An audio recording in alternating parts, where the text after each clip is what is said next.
Here at Michigan Family Wellness, we believe chiropractic care and nutritional-based therapies are a foundational part of a healthy family lifestyle. No matter where you're at in the mitten, having a family is such an exciting time of life. So instead of feeling overwhelmed by stress, fatigue, and responsibilities with the kids, we invite you to become part of this empowering community to create happy, healthy families. By providing engaging interviews and practical applications, Dr. Wallner cultivates family health by equipping our listeners with the tools they need to elevate wellness in their own family. Dr. Wallner passionately serves the Michigan community at his chiropractic and nutrition-based practice, where he specializes in pregnancy, pediatrics, and family wellness care. And now, here's your host, Dr. Kyle Wallner. Good day, families, and welcome home. That's right, my name is Dr. Kyle, and this is the Empowering MFW family, and we are so glad to be with you today. If you are joining us for the first time, I want to thank you for tuning in. The health of you and your family is your number one priority. It is your greatest asset.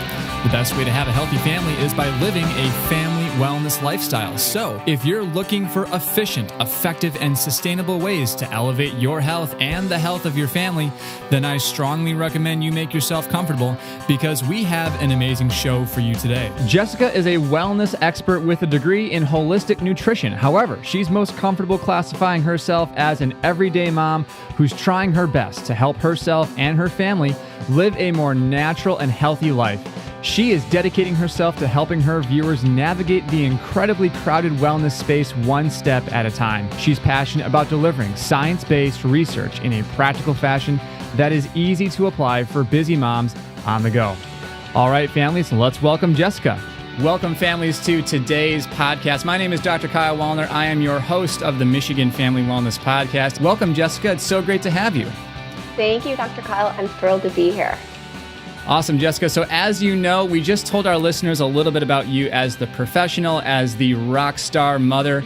Tell us a little bit more about what family looks like for you. To me, family is just that tribe and that support system. Those people, whether it's your actual family or the family that you've accumulated throughout your lifestyle and your lifetime, but family to me is that support system that you can lean on any and all times. And as a mom, that's really important to me. Absolutely. Couldn't agree with you more. I often say that as a theme on the podcast, you really have to lean into those support mechanisms, that community. Jessica, another thing that we say on the podcast is, what is your favorite aspect of Michigan as a Michigan native, I believe? Yes. So, gosh, there's so many of them, but I would have to say is the seasons. We're frozen right now currently. But even through that, I love the seasons, the experience of the seasons, and I would have to say our beautiful lakes. We're so fortunate to have those lakes, and I appreciate them even more now that I'm well into my 30s. Absolutely. I think it's a well-desired thing when you look at different places across the country. I think there's a lot of untapped recognition for the Great Lakes here in this beautiful state that we have. But to your point, it is a little bit rough when it's the frozen tundra right now. Yeah, it's freezing. That being said, Jessica, like I had said earlier, you're a wellness expert. You have a degree in holistic nutrition, but you're also just really great at empowering and educating and inspiring the community of mothers here in southeastern Michigan. Tell us more about your story and what more of that looks like. Well, thank you. First of all, I appreciate that. And yeah, just a quick, snapshot of my background. I didn't grow up on a farm, in Southern California, foraging my own food. I grew up here in Michigan in the Midwest and a very traditional Midwest upbringing. And through that experience, I think people eventually, when they find health, they find it through an experience that they are looking for a solution that potentially your regular traditional medicine doesn't help. So for me, it was, in my early 20s, I had gone originally to school to study biochemistry. I wanted to be an orthopedic surgeon because I was an athlete.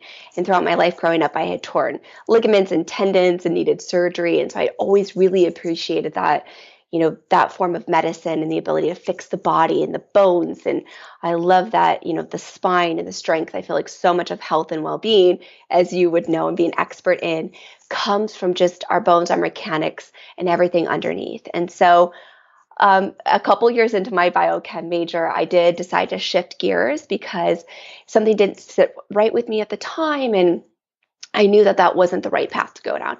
So I did like a hard turn and I ended up studying journalism and public relations with a minor in communications. And after graduating from university, I went into the entertainment industry and I did entertainment PR. So really fast-paced celebrities and very glitz, glamoury lifestyle. And in that glitz and glamour, I was, working till 2 a.m. and eating dinner at 2 a.m. when I would get home to turn around at 5 a.m. And I would wake up and have to be back in the office to collect news clippings. And through that experience, I quickly was burning myself out. And I was supplementing that with mocha, frappuccino, lattes, and all of the really bad things that weren't serving me. And I would notice these panic attacks coming on and anxiety. And, I was a young, healthy female. So why was this happening? And the first correlation I found was through eating meat. And I then derived it back to eating really poorly sourced meat. And so at that time, I did go completely plant-based. And I was vegan for many years. I was raw vegan, being in Michigan, which was very difficult. Right. Not to eat cooked foods for a long time. I did that just to try and find, what was happening and what were the mechanics of my body and what did I need to do to get myself to optimal wellness. And, I was actually plant-based for almost a decade until I got pregnant with my son. And I noticed my body was craving a lot of cooked foods and meats and bone broth. So through this journey, though, what I found was I had a calling and I definitely had a connection to helping people. So I knew that I needed to go back to school and I studied holistic nutrition. And I chose holistic nutrition because I knew that it was more than just what's on your plate. I knew that the foods were deeper. I knew that the connection to our spirit and our foods and our community, which holistic nutrition embraces all of that, was more meaningful. The connection to finding your tribe, whether it be other wellness professionals, whether it's busy moms, which happens to be my focus and area. Right. And through that, I did embark on a different journey. And just as of within the last year, I left my full-time career to be a stay-at-home mom. Awesome. And I knew eventually I would want to do something. I didn't know it would be so quickly. And I did start my YouTube journey in September. It is January now. And I just hit 35,000 views in that time. So congratulations. That's awesome. Thank you. I think it was the right choice. That's for sure. Well, so many things to honor and acknowledge there, Jessica. I mean, first of all, just thank you for being vulnerable, sharing your story. Congratulations with your family, your son becoming pregnant. That's a challenge in itself these days, which we may talk about more later here. But then, making that transition from being a very driven, motivated, highly productive individual, especially a woman in today's culture, and then transitioning into the home life, which I think I talked to my wife about this. I talked to our patients at the office here who are mothers. It's oftentimes there's the tension of they want to do both, or they want to be able to do everything at home, or it's like, I've gone through all this education in my life and I've worked so hard, and then now my employer is just not interested in valuing family. So I guess tell us a little bit more about maybe what that transition was like for you, what motivated you, and then if anyone's willing to check out Jessica's Instagram page and her stories, they can follow along with your life, which I really enjoy, just the way that you're so open and share everything that you're doing to elevate the lifestyle of other mothers in the area. So go ahead, tell us more about that. Yeah. So, I was in a career, I was working for a healthy snack company, actually Kind Healthy Snacks, which I'm sure most people are very familiar with. And I was with Kind for 6.5 years, and I was in a very senior level role. So the dream job, right? And then I got pregnant with my daughter. Well, I guess I should rewind. Before I got pregnant with my son, I did struggle to get pregnant with my son. And I was in a very fast-paced life, again, traveling and on airplanes. And, I was definitely eating great at that time, or so I thought. But the stress, there's so much more the fertility than just food, right? There's lifestyle, there's environment, there's that family element. There's a lot that goes into that. So then when I did become pregnant with my daughter, I was really happy in my current workplace, but the level that I was at, there was no way to scale back. There was no way for part-time. There was no way to not be on a flight every other week traveling. And that was just, the thought of that was overwhelming and too much. And then there was a little bit of a health scare that we had when I was pregnant with my daughter, they had found a cyst, which is very common, but they did find a cyst on her brain. And, I was reading my chart and I saw it and I knew, the medical terminology. And in that moment, I called my husband and I said, I'm not going back to work after we have Sawyer. I'm not doing it. It's just the stress and why am I doing this? Family to me is most important. And I knew that in that moment that it was like a closed book. So I was, grateful enough to be able to make that choice to stay home with our 2 children. And my employer was wonderful about it, but there was unfortunately a way to do both. And I think you can have it all, but maybe just not at the same time. Sure. And that's kind of the place that I'm coming to. I think we live in such a stressful culture, a stressful lifestyle, that it makes it really difficult to get high quality, dense nutrition into our bodies, into ourselves that we can digest, break down, assimilate, move through us. And so these are some of the things that we talk about here at the clinic. And I just, from watching your videos, from watching your Instagram stories, things like that, you really enjoy doing this, where you show women like, hey, this is what I'm doing. Think about doing how you could do this yourself. Tell us a little bit more about that. Yeah. So when I decided to kind of start my YouTube journey, it was more of a overwhelming need because I couldn't keep up with the messages I was getting. So I was doing the Instagram stories. I had friends from high school reach out to me, friends from college, current friends emailing me, texting me, calling me all the time at all hours of the night, asking questions because of my nutrition background and my medical background. They wanted help and they didn't know where to start. And I turned to my husband and I said, I love video. I love this platform. I think I need to start something simply as a means to an end because I can't keep up with the messages and I don't want to ignore people. I want to have a place to send them to. And so I use my Instagram stories is that I, kind of aggregate all of the common questions I get and help people start because that's the biggest question I get is where do I start? And how do I start? Yep. And I think feeling alone or feeling like I talk to moms who say this all the time. They feel they want to eat healthy with their kids and social pressures and being out with friends and school events and social events. It's like there's just all this pressure to cheat and to not eat well. And so they tell me they feel like they're so alone, they're isolated. And so I think things like you're doing, it really helps women feel like, hey, I'm not the only one. I can do this. I can figure out different solutions that are efficient, effective, and sustainable. Because again, one thing I look at with just consistency over a long period of time, that is so key. It's great to do something for one day or a week or 2 weeks, but especially, a lot of women, let's just talk about releasing weight just to feel better and just to feel more productive, have a better mental, emotional state. If you're going to try and release some weight, you got to be doing something consistent for a long period of time. What's your thought on that? Yeah, I've got a lot of thoughts on that. Some of them polarizing because in this wellness space that I'm in, it's very common to right now in January detox, right? It's you go on Pinterest, you turn on the Today Show, everybody's detoxing, and I love detoxing, but I think it needs to be in micro doses every day. It has to be a lifestyle. Every morning, wake up, have a warm water with lemon. That will serve you exponentially more than doing a 10-day cleanse that you cannot maintain that lifestyle. So my thoughts on that are, the first thing women want to do, especially when they want to get pregnant or after they've had a baby, they want to lose weight, right? And to me, I don't even own a scale because it's a number. To me, it's how I feel, how my clothes fit, my strength and my energy. And so I say to them, it's a lifestyle change, but it's one small step at a time. And it's what I call the crowd out method. So you want to have those pancakes and waffles with your kids on the weekend. Let's just make them healthy. Let's healthify them and crowd out the Bisquick. And you're going to see the pounds come off. And it's going to be long-term change versus something that you're just going to cycle back in and go back into old habits. I get a lot of questions about which diet is right for me, whether it's ketogenic or, low carb this, high protein that, and how much people can meal plan and prep and all these things.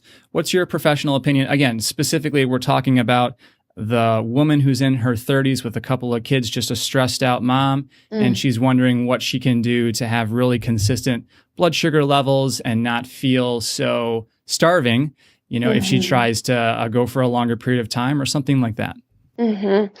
Yeah. So I think that there's certain diets that do really well with certain populations and certain age ranges, and also the baseline of where somebody is starting. And you go to your primary care doctor and you say, I don't feel that great. And they say, well, you just need to lose some weight and, just work out a little bit more. And that's not always the solution. And to do that, the crowd out method is my favorite way to do it. An elimination diet is kind of maybe it is eliminating those processed grains and see how you feel. Eliminate that corn that's genetically engineered. Maybe it is reducing your meat intake, seeing how you feel, and then going from there, adding things back in. And I think that, ketogenic is a very popular diet. I've done it. I've benefited from keto diets. Hmm. A lot of people do, especially if you have some blood sugar issues. If you're somebody who needs to kind of reset your insulin levels, going ketogenic could really help. Also, so could intermittent fasting. And intermittent fasting doesn't have to be as scary as people sound. It could be you stop eating at 6 p.m. and you don't eat again until 8 o'clock in the morning. But I'm not a fan of a long-term diet for consecutive months. So if somebody wants to try keto and see how they feel, if it serves you, if it makes you feel good, you can maintain that. But to me, the best diet that you could do is a ton of plants on your plate. I say 80% plants, a small portion of protein, and a small portion of carbohydrates. And that doesn't have to be your wheat, your gluten. It could be from a potato. It could be from a yam. I love, butternut squash this time of year. I love root vegetables this time of year. And all of those are wonderful sources of carbs. It's at lunchtime. I'm getting hungry. I know. No, that's excellent, Jessica. Thank you for that. I'll respond with two things here. So I love intermittent fasting. I've recently dived into it because I just want to check it out for myself to see if I could recommend it for patients and everything. And in terms of the timing of when we eat, I mean, it's really important what we're eating too. But I really think there's something about timing our neurology, timing when we eat during the day. Again, as a chiropractor, this really gets into the deep neurology of digestion of our parasympathetic nervous system, because when we eat when we're stressed out, that's really not helping us or serving us, and it's creating bad insulin responses, insulin sensitivity, and dysglycemia, and all these crazy things here. The thing I'll mention about the ketogenic diet is if you're a lady and it works for you, awesome. I have seen that personally with my observations, it's really great for men. So when men kind of like starve themselves and not eat a bunch of carbs, they just lean out and trim out because they're like, all right, Spartan warriors, where's the war, right? With women, it's a little bit more tough sometimes because as a woman feels like, where are the nutrients, where's the food, where's the store? Essentially, it's, hey, let's build up, let's actually store and conserve in case we get pregnant type thing, versus let's just lean and thin out and things like that. So I'm not saying that's everyone, but I would say historically speaking, the metabolism for our ladies there is much more towards that versus. Now, if you're training, if you're exercising and just really active, I think it can be great. I'm a personal fan of some nutritional lifestyle tools. Have you heard of beta hydroxybutyrate? Just little things that can help shunt the body into ketosis, whereas it can be kind of difficult to get there naturally because it takes a long time. A long time. Yeah. So just some thoughts there, but in ketosis, sometimes for women who have really unstable blood sugar levels, it can be a great reset for them to do a quick ketosis reset, because they've never in their life, they're reaching for Oreos every night at 9 o'clock at night. So for them to have to follow that diet and kind of reset their body, and the dysglycemia that we were speaking of is really scary in women these days. And it's masquerading as depression. 1 in 4 women in childbearing years is currently on an antidepressant. And the effect that has on fertility is really scary. And the fact that we are medicating this really unique group of human population right now in a way, and we don't have a ton of long-term studies to see. And dysglycemia sometimes can flat out be the reason why somebody is feeling depressed and anxious, because their blood sugar levels are so irregular that it's masquerading as schizophrenia. It's masquerading as panic attacks. It's your hair falling out. And you go to your your regular doctor versus the functional medicine doctor, and they say like, oh yeah, you're losing your hair, you can't sleep at night, you're feeling stressed, like, let's get you on an antidepressant. They're not checking your thyroid, your hormones. And so I do think kind of like going back to basics, whether it's the crowd out method, whether it's eating more plants, whether it's ketosis, regardless of what it is and the lifestyle that you're choosing, you're finding something that's serving you. And, the subpopulation of women that do benefit from a ketogenic diet are those that really need a lot of help and reset. Most of women in this day and age can benefit from a little bit of intermittent fasting, crowding out those stripped grains, crowding out the soy, especially the soy, and resetting the plastics in your home, the makeup that we're using, the list could go on. And this is where it gets overwhelming for women and they don't know where to start. Hey guys, just wanted to take a moment and remind you that this podcast is brought to you by the Michigan Family Wellness Clinic. We believe in healthy, vibrant families who can adapt to the stress in their life. In order to build a healthy family, we start by caring for one person at a time. If this message resonates with you, then I invite you to schedule an online appointment at MichiganFamilyWellness.com. Hey, and if you're enjoying today's episode, go ahead and share this podcast with someone else who can benefit from today's empowering conversation. All right, guys, let's get back to today's episode. And that's why it's great to have a resource like this podcast, like yourself, in order to guide these women, because it can be so overwhelming. And I think that can lead to a lot of anxiety and stress and depression, like you were mentioning. I'm much more of the mindset where you probably don't have a deficiency in Prozac, or it's not that you're lacking in SSRI. It's that you've got dysfunctional adaptive physiology and you have to do things naturally, because as we know here, Jessica, those cognitive medications, I mean, I'm already talking with people who are under 20 years old and they're on these medications, and we know the long-term effects. I mean, people go through withdrawal if they try and get off them, which is a big deal. I wanted to ask you more about, can you talk us through, because this is a big deal with this anxiety, depression thing. Can you tell us more about your experience and what you did practically to overcome that? Yeah, so I definitely, after getting off meat, I noticed my anxiety and went away, and I would have it in my hands. My hands would tingle. The anxiety was so bad. I couldn't hold onto a pen without shaking. So I noticed though that it came directly from eating poorly sourced animal protein. I do eat animal protein now, so I'm just putting that out there because I'm not saying everybody needs to go raw vegan, but I noticed my triggers, right? And also it was stripped grains. And so it was those genetically engineered grains.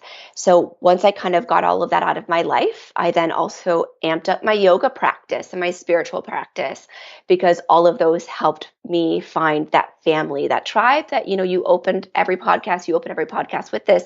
And I think it's so important is finding that family and that community, because all of that helped. Slowly but surely, my anxiety one day was gone. And it wasn't forever, because after I had my son, I had a ton of postpartum anxiety, and it came back. And I said, I managed this. I found the root cause, but I noticed that anxiety, it shifts over time. And as your lifestyle changes, there's different triggers, right? Whether it's, scrolling through your phone all the time, and the anxiety and the angst to be on top of everything. Comparison syndrome, always trying to be like everyone on your screen. And I say that all the time. And I focus on doing that on my Instagram stories, and saying, this is what you see on YouTube, but this is really what's happening. My kitchen is a mess on the other half, because I haven't had a chance. I have 2 young children running around. So, but through finding the triggers, I did notice that there was something deeper going on with my anxiety. And this is where, you go in for your postpartum care visit 6 weeks after having a child, and you take something that kind of looks like a Cosmo magazine quiz. On a scale of 1 to 10, check how you're feeling. And it's that simple. We're medicating women based on that quiz and that postpartum anxiety. And it's a very specific group of women. And so one thing that I think we need to focus on is that autoimmune diseases, many of them are triggered postpartum. After you give birth, it's a traumatic experience to the body, which trauma we know can sometimes and many of times trigger autoimmune disease. And so I don't think that we're checking women constantly and on a consistent enough basis for, Hashimoto's thyroiditis, or we're checking their T3 levels. We're asking them to take a Cosmo magazine quiz, and from there we're basing on postpartum anxiety and depression. Which is a great point, Jessica. If someone is struggling with achieving those comprehensive lab panels, specifically thyroid, that is something that we do offer here through the Michigan Family Wellness Clinic. So we have an NPI number, and we can equip that individual, that mother, that lady with those comprehensive blood testing panels if they're struggling to get it from their internist, their endocrinologist, or their MD because they need medical necessity and things like that. So just wanted to say that as a little plug for another service that we offer here at the clinic. But to your point there too, Jessica, I mean, I couldn't agree more. The autoimmune conditions are just skyrocketing. And one thing I wanted to ask you about was with your pregnancies, with your anxiety, you were also receiving some chiropractic care. So as a chiropractor, I'm a major fan, super biased, but I wanted to ask you, because this goes into movement. You mentioned yoga and exercise. The chiropractic adjustment is literally a movement for your spine. And I wanted to ask if that had any effect for you, or if you can look back on that and be like, hey, I felt a difference when I was adjusted, or this, that, or the other. What was your observation? Yeah, so I think that through my fertility struggle, I found that I had to really, add in some great foods and supplements aren't always the answer. So I want to preface that. But I added in a lot of great foods. I paid attention to my fertility, and I noticed that I was getting a lot of adjustments. And there was certain points on my body, specifically near my adrenal glands, that were really exceptionally sore. And so my chiropractor at the time was doing a lot of adjustments, focusing on the pelvic floor. And I think I had been a lot into my masculine energy. And I was, in the workforce and trying to do it all and focusing on my masculine energy. And he said to me that my adrenals and my pelvic floor, everything was kind of closing itself down. And through opening that and aligning my spine and aligning, just kind of like, you would know this better than I would, but just like the neurological ability from my brain to be the pathway to be open through the spine, through 3 months of very consistent, I'm talking once a week chiropractic care for 3 months straight, which that's a lot of, for people, either you do that a lot or you don't. And I was so committed to it. And through that, I just noticed that my entire energy and my ability to move through that and through yoga, my yoga practice changed dramatically. Sorry, that's my our security system. My yoga practice changed dramatically as I was well into my chiropractic care. I'm so glad to hear that. That makes complete sense. I hope people were tracking with that. If I were just to add anything, I really don't need to. No. To your point, it's all about the brain communicating better with the body. When you talk about the lumbar plexus of nerves, the sacral plexus of nerves, all of that's going to our gut, our organs of digestion, even the organs of reproduction. So the uterus, prostate, and everything down there. And so when someone's struggling with fertility, any kind of pelvic pain during pregnancy, low back pain, morning sickness, things like that, the simple act of removing the neurological interference via the chiropractic adjustment is profound and phenomenal. I'll articulate one more mechanism, if you will. The actual movement of the spinal facet joints releases an endogenous source of a neurotransmitter called GABA. So you may have heard of this. So what I'm trying to do at the Michigan Family Wellness Clinic here is elevate the profession from more than just pop and pray, if you will, but to actually, how can we fine tune your nervous system and increase your parasympathetics, decrease your sympathetics, and just help you heal yourself? Absolutely. Absolutely. And I love that because, right now, autoimmune-based illnesses are outpacing our ability to diagnose them. And I think that through chiropractic care, we're allowing the body to function in a way that it was always meant to function. Let's talk a little bit more about prenatal nutrition and nutrition during pregnancy. What would be Jessica's top major components or nutrients for that season of life, that period of life? Because as we know, it can be really tough when we're either trying to conceive or even during that season of pregnancy, making sure we have enough of the proper nutrients and good enough nutrition, both macros and micros. Would love to hear your thoughts on that. Yeah, so one of the first things that I would say to women who are trying to conceive or they're considering it is to get your thyroid checked out. And so I love that you guys offer that. That's incredible because it's hard to find a functional medicine doctor and or a regular doctor who offers the type of labs that we're looking for. Many of times they're very surface level. And they're like, yeah, you're in the normal range. And you could use a little bit of Synthroid. I think that would help out. That's the exact opposite road that you want to go on when you want to start to conceive. So we really want to check the thyroid. And women currently in our space and in my age group, their thyroids are under attack, and it's a burden of the products that are off gassing, the candles that we're burning, the Febreze that we're spraying, the foods that we're eating that have been sprayed, and more of the plastic that we're drinking out of and that we're eating out of. It's very, very scary. And our thyroid and our liver are doing their best. They're trying their hardest to detox and to keep our body aligned, but it's just not happening and we're outpacing it. So the first thing that you can do is you can just eat the rainbow. And I try to make it as simple as possible for people.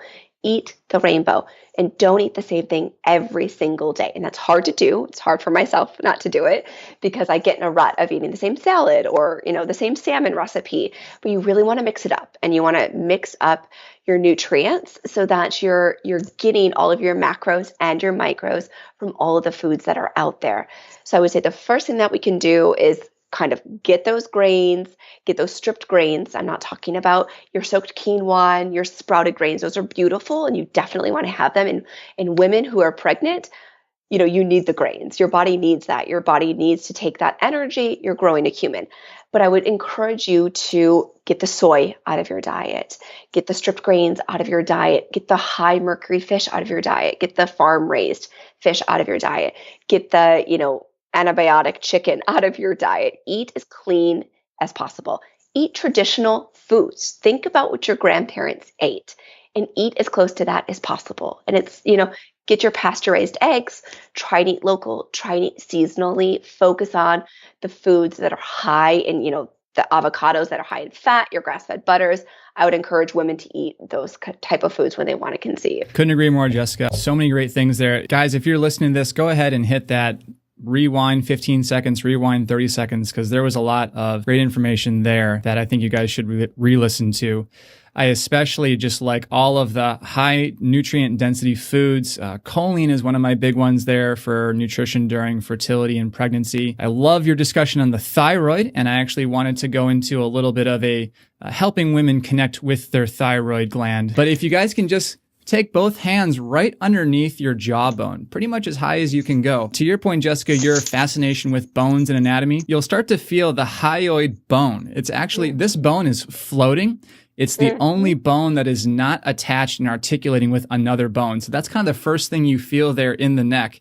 And then this is actually what I do as part of our manual palpation thyroid exam. And it's remarkable to me when I'm talking with a lady who's gone in for a thyroid evaluation and the physician never did a manual thyroid exam, because it's just so simple, it's so easy, and I think we've just lost this whole mindset of being able to touch people safely. So if you start there up at the hyoid bone right underneath the jaw, you slowly work your way down. Eventually you come to a little bit of a wider part of the throat and the neck, and those two kind of fleshy parts there, right by maybe below your Adam's apple, if you will, is the actual thyroid gland itself. There's a right side and a left side, and this little thing in the center that connects the two called the isthmus.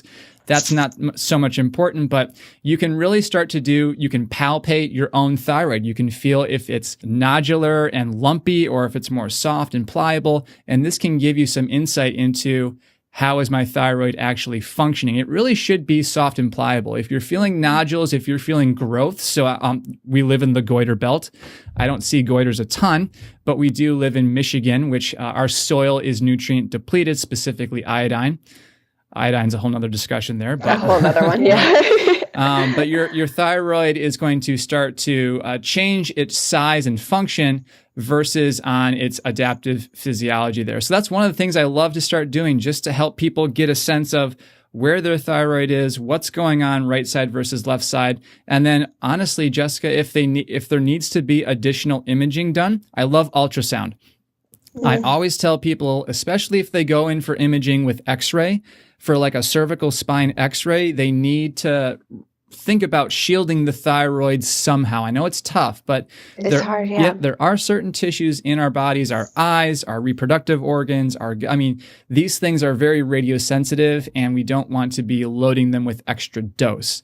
That being said, sometimes we do need to make a referral out for more imaging for the thyroid. I mentioned ultrasound. Then we also do a lot of blood testing to really figure out what's going on with the thyroid itself. And I think this is just a really good topic that applies to a lot of women, especially when they have symptoms, but their labs come back normal and their doctor says it's all in your head or you're crazy, or they just brush them off. So Your hair is falling out, you have no energy, and you're gaining weight, but you're in the normal range. And I love the connection of being able to know where your thyroid is, to be able to point to it, to be able to empower women. Women have, and this is the society we're in right now, have given over a lot of the power of their body, whether it be to, to birth control, to their doctor, where we have a disconnect to our body. And, the first thing I say on your fertility journey is, get a basal body temperature, take your temperature every morning, know your cycle. Take that empowerment in your body. You know your body. That way you're the expert on your cycle and on your body. When you go to your doctor and you just say, well, I don't know, my pill was every 28 days, we're disempowering ourselves. And I love that, being able to feel the nodules in your thyroid and being able to know your fertility. These things are empowering on a deeper level than we know. And the ability for the brain and the body connection is real. We all know this is real, and it is mind over matter. And so taking that into your own hands is really important. And there's a lot of really great, supplementation. We always start with food and then supplementation, because like you said, our soil is depleted, and people say, they challenge me about supplements, and I try my best. I've just filmed this weekend of what I eat in a day, because I get the sexy supplement question. Everybody wants to know the quick fix to the supplement. And let me tell you, there's no quick fix. However, I eat a very balanced meal, but I'm not eating perfect meals 3 times a day, 365. So I do need a supplement with that in our soil. And for our thyroid, barley grass juice powder and spirulina, Hawaiian spirulina, are powerhouses. And if women can add in, and I have a video, not to do a shameless plug, but I have a video on how I was able to get to conceive and to reproduce on the first try once I got all of this into practice. I have a video, and I can send you the link if you want to add it into the show notes. Yeah, and I would love for people to check that out, because it's really simple tips, and barley grass juice powder and Hawaiian spirulina are so powerful for our thyroid. And in the thyroid, you can take these. They are, plant-based. It's not, a supplement that you're taking. It's from the ground. It's something that you can add in every single day into your green juice, into your smoothie, sprinkle it in every day. You will notice, I promise you, if you are dedicated to it, in 28 days, you will notice your energy. You will notice your thyroid, the squishiness, right? You'll notice that gland in there, the elasticity and the bounce back. That's the one thing people say, like, oh, my fingers bounce back a little bit faster.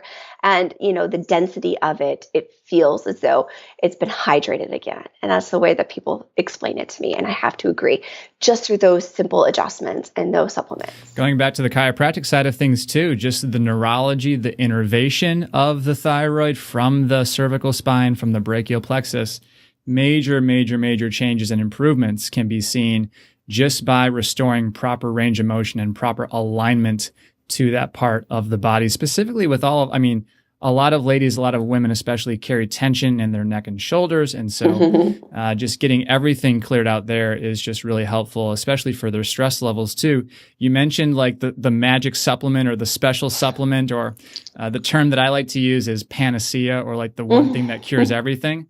Because I've had this question myself from our patients, and it's like, look, there's nothing out there. People love to talk about turmeric and like all these great things, which are fantastic. Let the fruit be thy food, and let the leaves be thy medicine, right? Like the herbs be thy medicine, right? However, I would say if there was one thing, for me, it would be sleep. So I'm always asking our patients, are you having a good night's rest? Can you take a nap in the middle of the day? Can you even have good bowel movements? Are you doing great number ones and number twos? Things like that. Because that's so important to me as a chiropractor, because those are parasympathetic nervous system functions. When we're stressed out and our sympathetics are through the roof, you're not going to fall asleep. Your cortisol is going to be up through the roof. And you've got to be able, that's when our body heals. That's when all of our cells turn over, is when we're sleeping. But if we're not sleeping, that's not happening. So sleep is free. You don't have to pay for it, but there can be such great things along with chiropractic adjustments that can really help us get a good night's rest.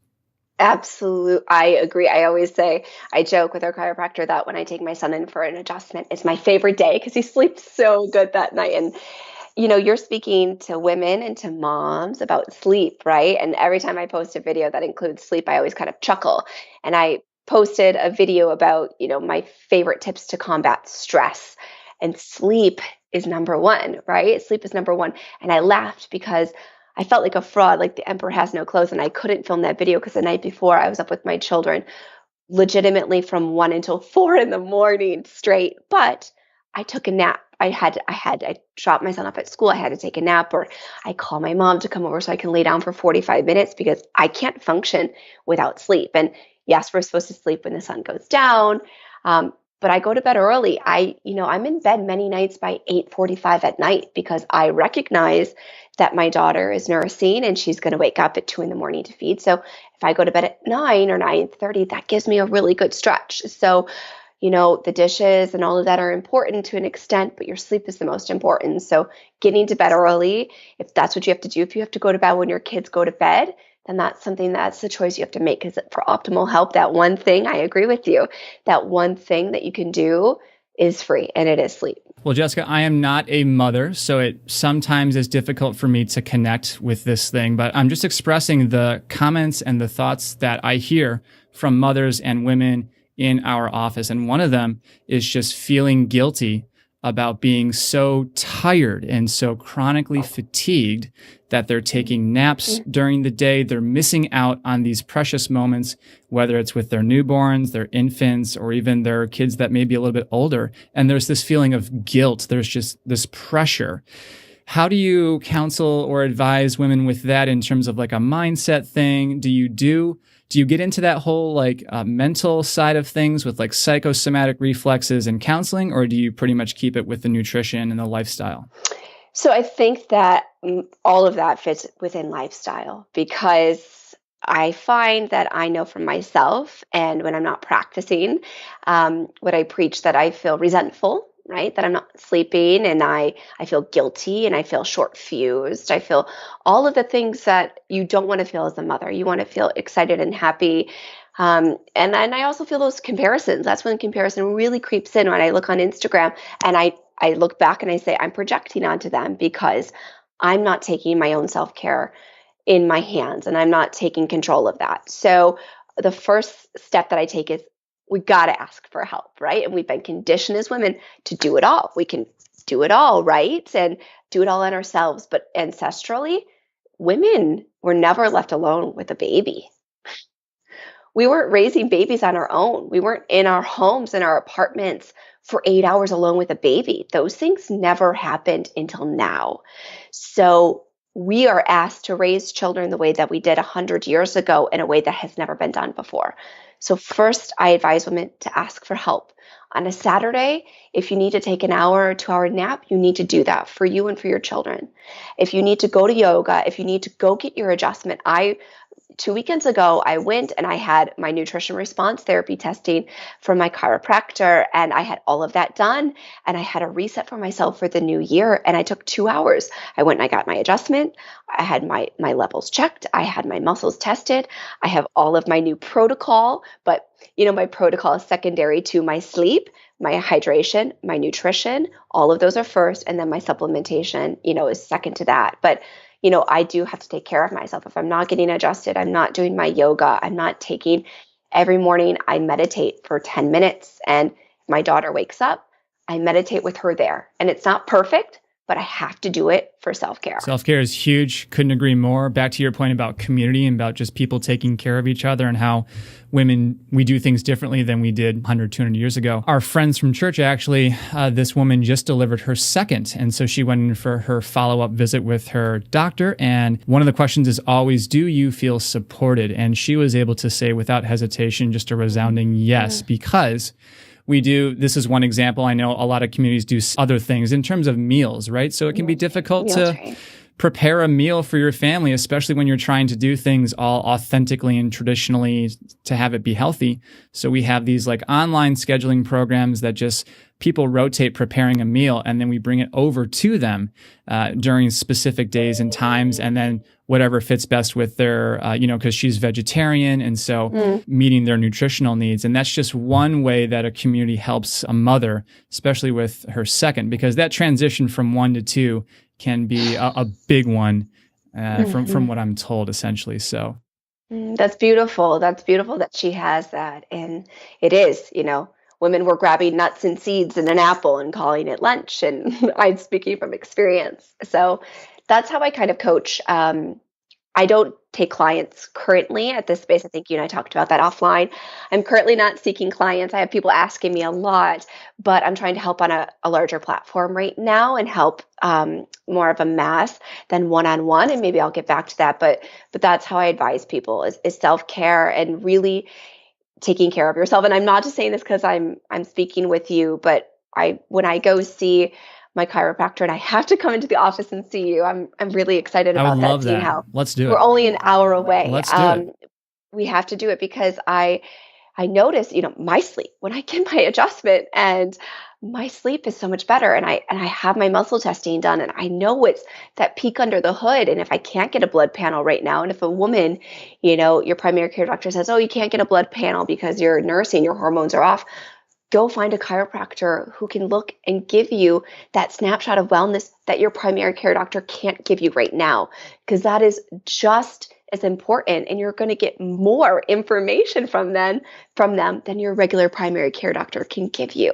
They're going to run deeper, more intensive, invasive tests in a way that's going to give you a greater snapshot and into your endocrine system and into your hormones and into your thyroid and your adrenals, all of these glands that are working really hard, and your progesterone level. And we're going to get you on a natural remedy for that, and also on a diet and a lifestyle that support it. Absolutely. Jessica, you have brought the value today. Thanks so much for joining us here on the podcast. Tell our listeners exactly where they can go to find more about you. Sure. So the first place you could definitely check out is my YouTube page. I'm posting weekly videos. I'm going to get that up to 2 weekly videos when I can maintain my self-care. And that pace right now as a stay-at-home mom, I'm hoping that's in the next month or 2. So on YouTube, I'm just Jessica Spiers. You can search me on there. And then if you want to connect with me on a day-to-day basis, on Instagram at Jessica J. Spiers. I'm on Insta stories all the time. You can get a peek behind the curtain, how I'm maintaining life as a mom with 2 kids, trying to build this business as an entrepreneur. I'm having a lot of fun doing it, but I also talk about the not so great times and the messy kitchens and the real life. Well, hey, everyone, you guys can check out the show notes for this podcast to see all of the clickable links and value that we want to provide for you. You can also check out the webpage for this podcast by going to MichiganFamilyWellness.com and checking out everything there. Jessica, thanks so much. You're a rock star wife, mother, entrepreneur. You just seem like you have everything really going well for you right now. I just wanted to thank you so much for bringing value and inspiration to the platform here. Thanks so much. I appreciate it. Thank you for having me. I'm a huge fan. I reached out, and I'm glad that we had a chance to connect because I love your platform and everything you're doing. So thank you so much for having me, Dr. Kyle. Can't wait to have you visit the clinic sometime. Thanks again.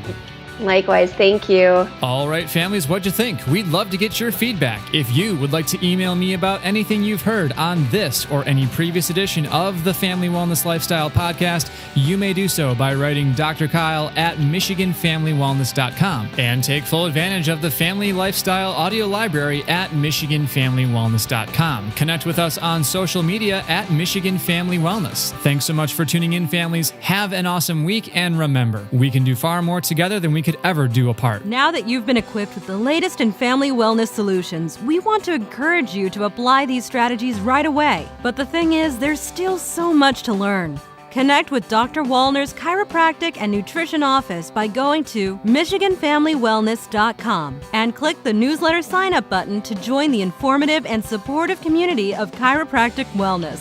You will also receive as a gift from Dr. Wallner a copy of Michigan Family Wellness Solutions, an invaluable resource containing dynamic tools to elevate family health and vitality. Michigan Family Wellness wants to thank you for being part of today's podcast. Please subscribe to our podcast on iTunes and give us a 5-star rating and review.